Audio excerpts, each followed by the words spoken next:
बैल संग खेत जोतत जाथे, नवा बिहान के सपना सजाथे।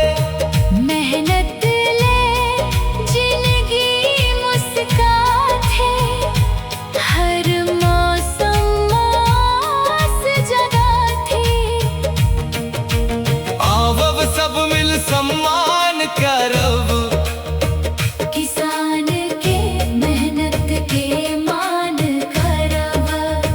ओकर बिना सुना हर थारी, ओकर ले चलथे दुनिया सारी।